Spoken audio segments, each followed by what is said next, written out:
Shalom, shalom mes frères et sœurs. Je suis le directeur du séminaire théologique Jefferson au Burundi. Je me présente au nom du pasteur Cassien Manirakiza. Nous offrons une éducation biblique pure à tous les chrétiens à partir de 15 ans. Vous pouvez étudier des cours bibliques avec nous à distance et consulter le séminaire de la filiale. Pour plus de contacts, visitez le site web de notre séminaire www.jeffersonseminary.com. Aujourd'hui, mon sermon biblique est lié à la résurrection de Jésus-Christ. Qu'est-ce que c'est la résurrection? C'est le fait de revenir corporellement à la vie. Ainsi, Jésus-Christ est mort à la croix. Son cadavre a été placé dans un tombeau, puis il est revenu corporellement à la vie. C'est l'un des faits les plus importants de la foi chrétienne. Quelques éléments qui justifient la résurrection de Jésus-Christ. 1. Le tremblement de la terre. 2. Le tombeau retrouvé vide. 3. Jésus-Christ s'est révélé aux femmes et à ses disciples. 4.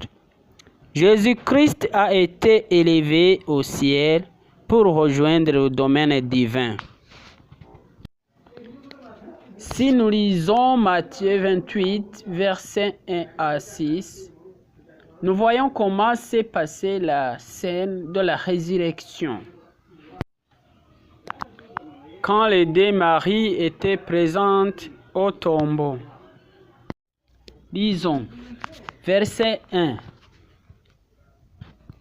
Après le sabbat, à l'aube du premier jour de la semaine, Marie de Magdala et l'autre Marie allèrent voir le sépulcre.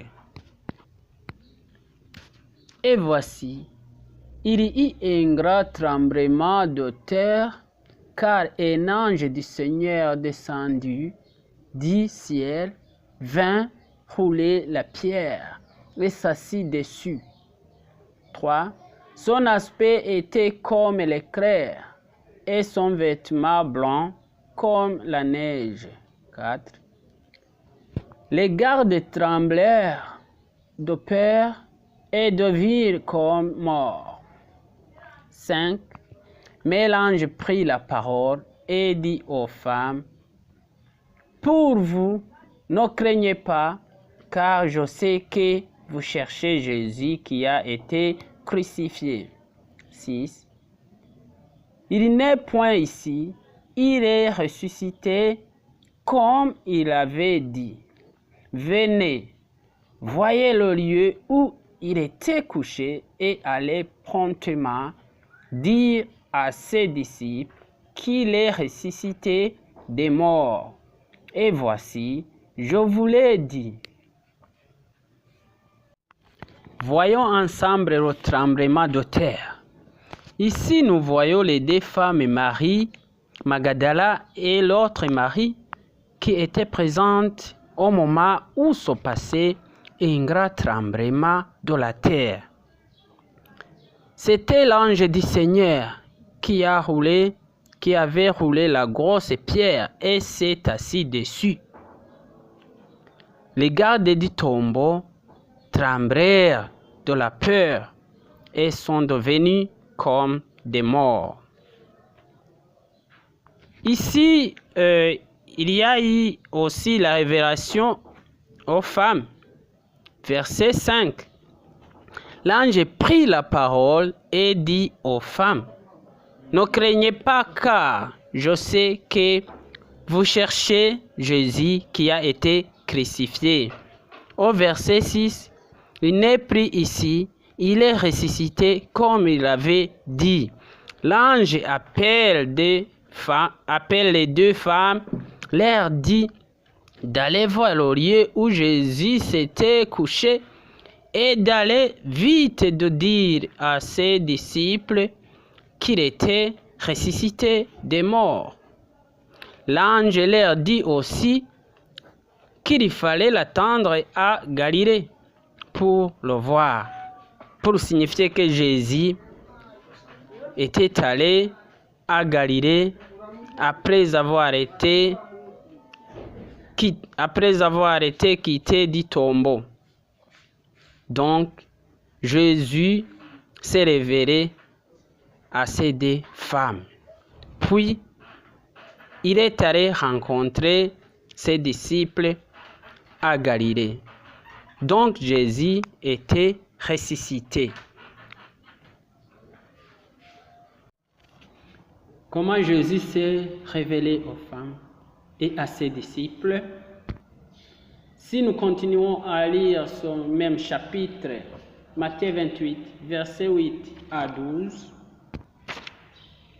nous voyons que Jésus s'est révélé aux deux femmes en chemin et ils se sont vus à l'œil nu. La Bible nous dit que les femmes ont eu peur devant Jésus-Christ. Mais Jésus leur dit de ne pas avoir peur, d'aller plutôt dire la bonne nouvelle aux frères de Jésus-Christ. Les frères du Christ ce jour-là étaient les disciples. Mais aujourd'hui, c'est toi, c'est moi. Aujourd'hui, c'est toi. Aujourd'hui, c'est moi. Je te dirai de ne pas avoir peur, de dire la nouvelle. Allez partout et dis la nouvelle que Jésus est ressuscité, que Jésus est vivant. Allez partout dans le monde. N'ayez pas peur à dire. Jésus est vivant.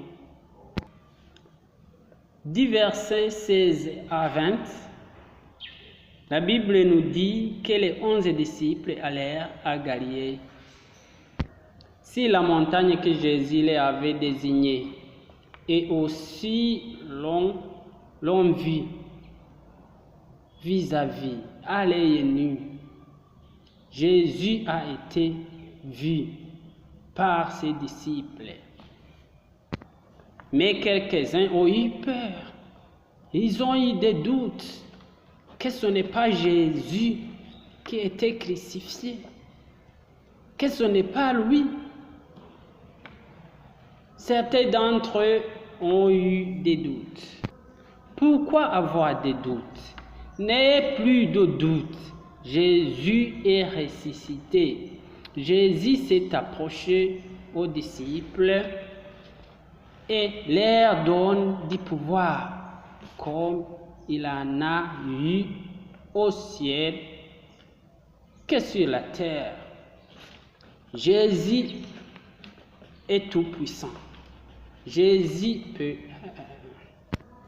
C'est lui qui a le pouvoir sur la terre, aussi au ciel. Dès ce jour-là, Jésus a rempli le pouvoir à ses disciples, le pouvoir du Saint-Esprit. Et aujourd'hui aussi, on est avec le Saint-Esprit. Si Jésus n'allait pas mourir et ressusciter, on n'aurait pas eu le pouvoir du Saint-Esprit. C'est Jésus le même qui a donné l'ordre d'aller dire la bonne nouvelle à toute la nation du monde. Que Jésus est ressuscité, qu'il est vivant, qu'il faudra baptiser les croyants au nom du Père, du Fils et du Saint-Esprit. Jésus dit qu'il est avec nous tous les jours.